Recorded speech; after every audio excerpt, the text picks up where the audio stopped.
Hello students, आज हम पढ़ेंगे चैप्टर नंबर 6 भौतिक एवं रासायनिक परिवर्तन। न्यू चैप्टर है, 8th क्लास का है, पार्ट फर्स्ट। तो देखिए, सबसे पहले हम क्या देखते हैं, सबसे पहले हम देखते हैं इसमें कि भौतिक एवं रासायनिक परिवर्तन क्या होता है, इसका मतलब। तो देखिए किताब में, दैनिक जीवन में हमें अपने आसपास बहुत से परिवर्तन दिखाई देते हैं। इन परिवर्तनों में एक या अधिक पदार्थ सम्मिलित हो सकते हैं। उदाहरण के लिए आपकी माताजी आपसे शीतल पेय बनाने के लिए पानी में शक्कर घोलने के लिए कहती है, तो शक्कर का विलयन बनाना एक परिवर्तन है। अपनी मम्मी कहती है किलो शिकंजी बना लो,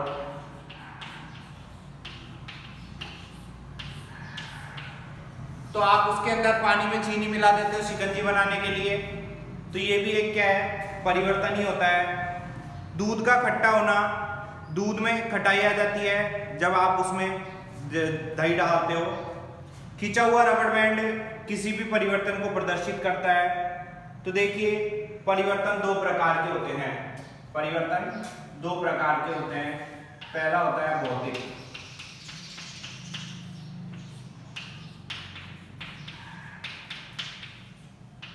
और दूसरा जो होता है वो होता है रासायनिक परिवर्तन।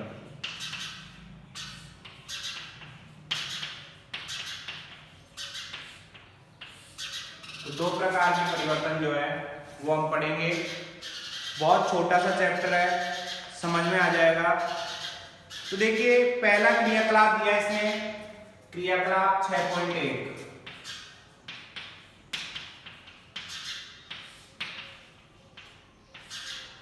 इसने बोला है कि कागज के एक टुकड़े को 4 वर्गाकार टुकड़ों में आप बांट दीजिए।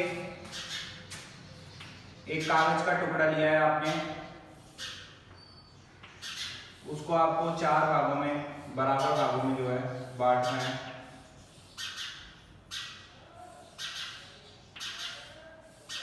फिर इसमें भी चौथे भाग के 4 टुकड़े करने हैं आपको।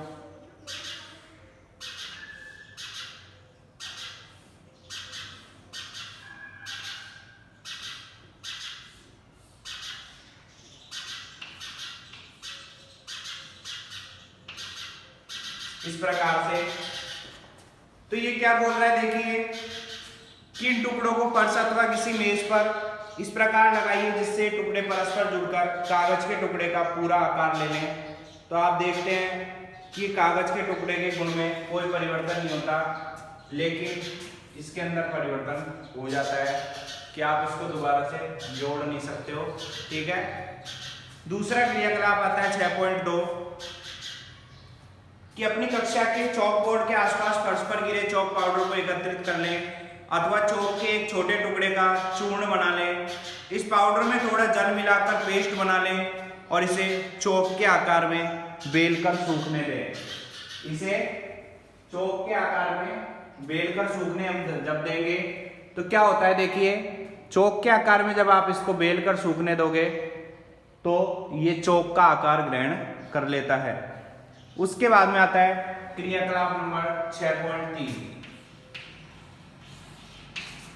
छोटे छोटे क्रियाकलाप हैं, बिल्कुल सिंपल से हैं।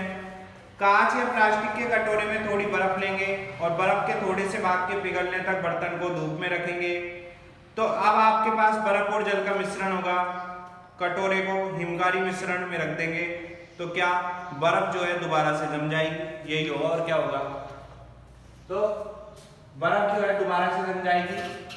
जब आप इसको पिघला लोगे उसके बाद में बर्फ जो है वो दोबारा से जम जाती है। फिर आता है क्रियाकलाप नंबर 6.4। 6.4 देखिए क्या है, एक पात्र में थोड़ा सा जल लेकर उसे उबालिए। क्या आपको जल की सतह से भाप निकलती हुई दिखाई देती है?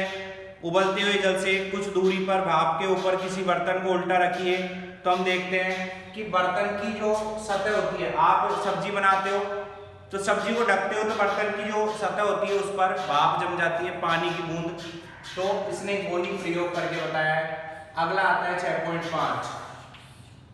6.5 देखिए क्या है, उपयोग किए जा चुके लोहे की आरी के ब्लेड को चिमटे से पकड़ के हम ब्लेड के मुक्त सिरे के अग्रभाग को गैस या स्टोव पर गर्म करते हैं तो हम देखेंगे कि ब्लेड को ज्वाला से हम हटाएंगे तो देखेंगे कि वो लाल हो जाता है, और जब हम उसको दोबारा से ठंडा करते हैं तो वो अपने पुनः उसी रंग में आ जाता है। तो सभी में देखिए हमने कुछ न कुछ परिवर्तन देखा है।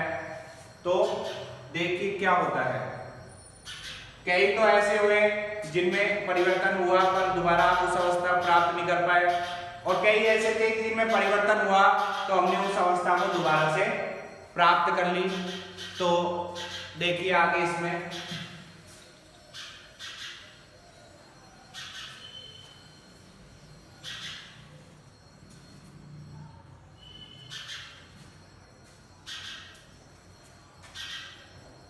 अब आता है परिवर्तन।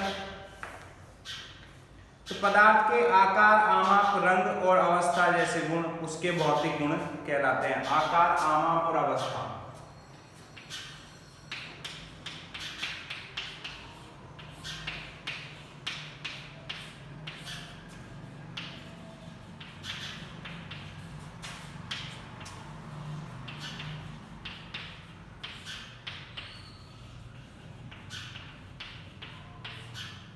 ये हो गए इसके भौतिक गुण, आकार, आमाप और अवस्था।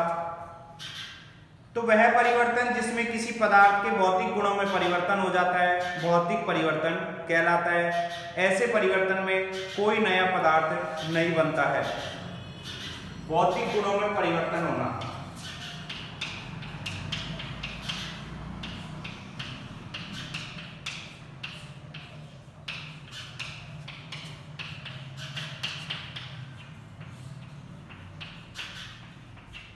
कहने का मतलब है भौतिक गुणों में परिवर्तन होता है, कोई नया पदार्थ नहीं बनता, पदार्थ वही रहता है, बस उसकी अवस्था, आकार और आमाप में परिवर्तन हो जाता है। जैसे आपने कागज को पढ़ा था, कागज ही था, बस उसकी आकार और आमाप साइज में परिवर्तन हुआ। जबकि रासायनिक गुणों में क्या होता है कि एक पदार्थ से दूसरा नया पदार्थ बनता है पर दोबारा से वो पदार्थ प्राप्त नहीं कर सकते आप। जैसे दूध से दही बनना। अब मेरे को बताओ, दही से दूध आप बना सकते हो? नहीं बना सकते। तो रासायनिक परिवर्तन में उसके रासायनिक गुणों में परिवर्तन होता है। तो इस प्रकार से ये आपके दोनों परिवर्तन दिए हुए हैं। जैसे रासायनिक परिवर्तन में जंग लगने का प्रक्रम होता है, जंग लगने के बाद हमको दोबारा से वो लोहा प्राप्त नहीं होता जल्दी से।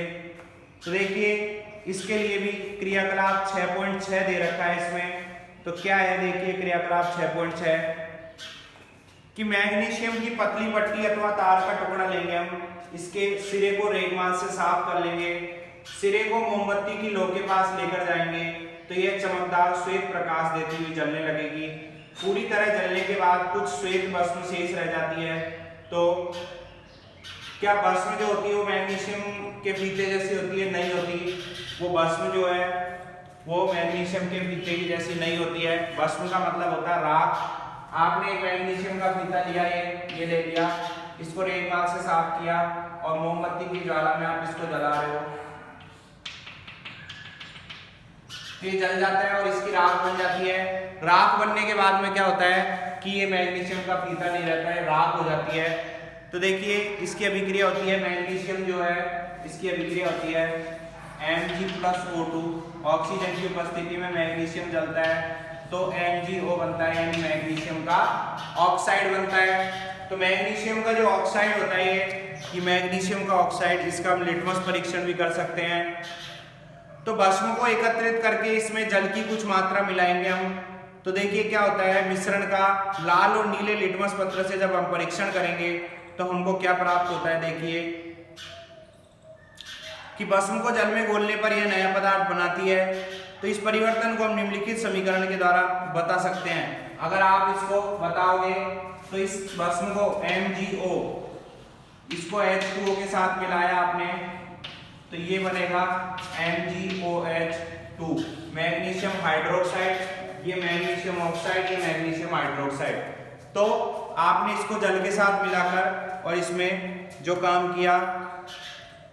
अब आगे देखिए क्रियाकलाप नंबर 6.7। क्रियाकलाप नंबर 6.7 में क्या दे रखा है,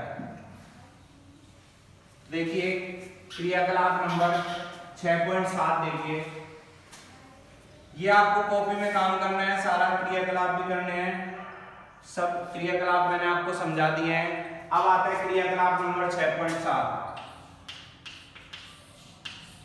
क्या है देखिए क्रियाकलाप नंबर 6.7 क्या है कि कांच के एक गिलास या कटोरे अथवा चौड़े मुंह की बोतल में लगभग आधा कप पानी लेकर उसमें 1 चम्मच कॉपर सल्फेट यानी नीला तोता को आप घोल दो, कुछ भी ले लो,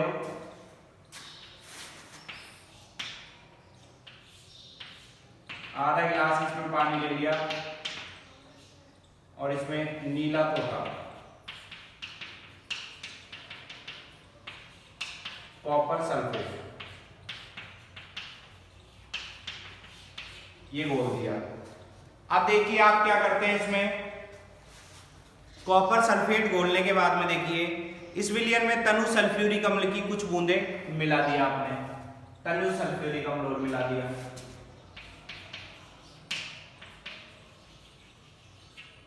ठीक है, तनु सल्फ्यूरिक अम्ल मिलाया इसके अंदर कुछ बूंद, तो देखिए आपको नीले रंग का विलियन मिल जाएगा। और एक परगनली अथवा कांच की छोटी बोतल में विलियन का थोड़ा सा नमूना बचा लें, शेष विलियन में एक कील अथवा उपयोग किए जा चुके ब्लेड का टुकड़ा डाल दें, तो लगभग आधे घंटे तक प्रतीक्षा करने के बाद हम देखेंगे कि उसका रंग जो है वो परिवर्तित हो जाता है लोहे की ब्लेड डालने पर। तो कॉपर सल्फेट और लोहे के बीच अभिक्रिया के कारण ऐसा होता है, तो देखिए क्या होगा इसमें CuSO4 plus Fe, CuSO4 plus Fe, तो ये क्या बनता है देखिए इसमें बनेगा FeSO4 प्लस Cu, तो ये क्या हो जाएगा देखिए इसमें कुछ नहीं होगा, सिंपल सी रिएक्शन होगी बस एक। सबसे पहले आपने एक बीकर में जो है पानी ले लिया आधा गिलास, उसमें कॉपर सल्फेट डाला, फिर उसमें तनु H2SO4 डाला, उसकी कुछ बूंदे डाल दी, तो आपको ये मिल जाता है CuSO4। फिर हम क्या करते हैं कि इसमें से थोड़ा सा अलग रख लेते हैं, नीले कलर का हो जाता है, नीले कलर का अलग रख लिया, फिर इसके अंदर हम ब्लेड या कील का टुकड़ा डाल देते हैं। तो ब्लेड और कील का टुकड़ा डालने के बाद में हम देखते हैं कि ये Fe कॉपर की जगह ले लेता है और हरे रंग का पदार्थ बना लेता है। तो इस प्रकार से ये आपका क्रियाकलाप कंप्लीट होता है। और इसमें पार्ट फर्स्ट में आपको यही क्रियाकलाप करने हैं, 5-7 क्रियाकलाप मैंने समझाए, सब करने हैं। भौतिक और रासायनिक परिवर्तन की जो है आपको गुण, इसकी परिभाषा लिखनी है, इनके गुण लिखने हैं। आगे हम पढ़ेंगे पार्ट 2 में। Thank you.